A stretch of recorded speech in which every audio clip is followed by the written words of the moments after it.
Good evening. Magre-review lang ako dito sa nabili kong E99 Pro. Hindi ko alam, parang pareho lang to ng E88 o E99. E99 Pro. Hindi ko alam ba't tinawag nilang beginner to eh. Hindi sa akin eh. Sa akin lang ang opinion ko hindi pang beginner to. Kasi hindi siya stable. Hindi baka sa siguro beginner kasi sa price range mura, pero sa beginner hindi ko nirecommend to. Hindi siya stable kahit na i-calibrate mo, hindi siya pero ganda rito. Eto, nilagay ko nung una ito para itong magtawag dito, parang guard niya sa LC. Pero pag bumabagsak, nakakalas parati. Minsan, sa damo bumagsak, ang hirap hanapin. Maganda dito, ito ang tibay, kahit ilang baksak. Kaya pwede rin sa pang beginner para matuto, kasi matibay yung LC. Pag hindi ka tulad ba kahit na wala kang pipindutin dito, naka-steady yung take-off niya. Naka-steady lang ganyan.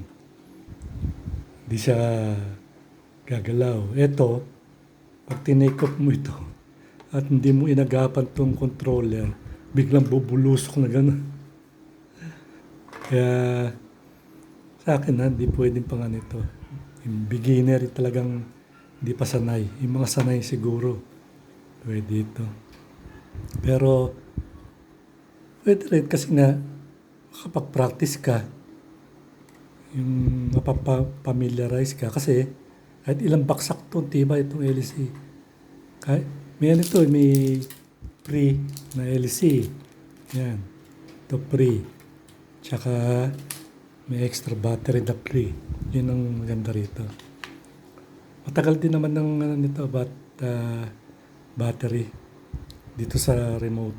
Kasi ito, AA battery ito eh. Hindi na charge to.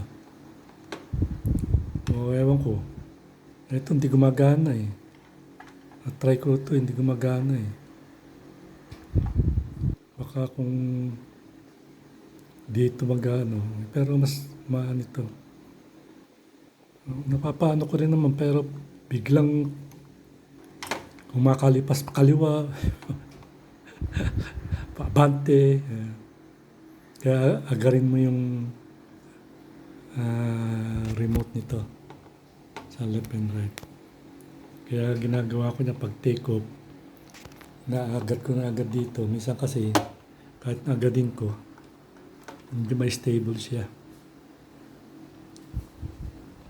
Yun lang. Tapos maganda yung case niya ito.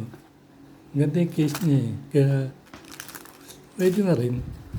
Papagtsagaan na rin. Hindi mo lang pwedeng talagang yung mataas, mga 10 feet, biglang bubulusok. Baka mawala. Pwede yan siguro open na field.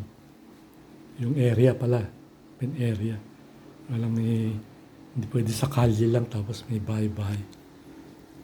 Maganda talaga yung mga yun. Kikita ko sa mga DJI. Yan. Kahit na yung pinaka mura lang na DJI Mio, yun ang nyo. Pag-practicean nyo. Para pag take-off niya ganun, stable. Ayan. Ito, pag ano naman ito, operate naman ito, sisindihan mo muna ito. Ayan, nagbiblink siya. Para mawala yung blink niya, i-on mo itong controller. Ayan. Ayan, pwede na yan. Isang ganun mo, ayan, hindi naman siya lilipad. Ganyan lang yan. Kaya na pag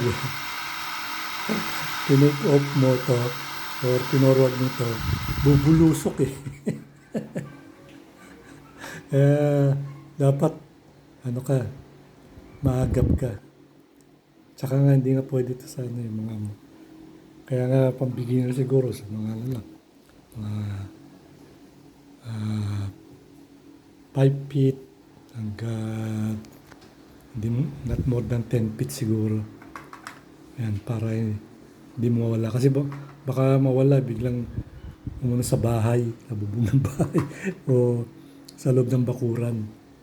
Pero kahit na wala nito, kasi nakakalas din para madalas eh. Huwag mo nang lagay. Matibay. Ayan, maganda rito. Ang tibay itong LC. Tsaka ito, tibay. Grabe, nakailang baksak na ako. Yun lang po. Nasa sa inyo yan.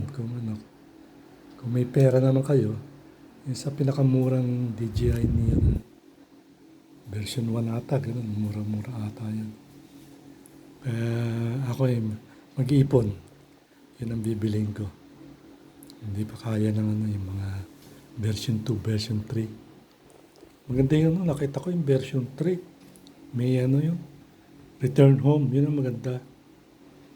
Ang maganda talagang kaso mahal nga. Yun, may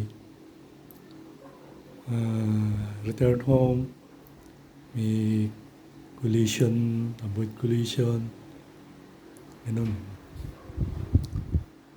Tsaka yung mga, ano yan, sa video, may spiral, may zoom, may palo, yan ang maganda. Kaya lang mahal. Kaya, doon muna tayo sa pinakamura na DJI Mio. Kung mag-invest ka rin lang, doon ka muna sa mura. Pwede na yun. Para kahit sa loob ka ng bahay, steady siya. Makokontrol mo kahit sa loob ka ng bahay. Eto, talagang pang ano to, pang outdoor to. Hindi pwedeng pang bahay. Yun lang po. Salamat po.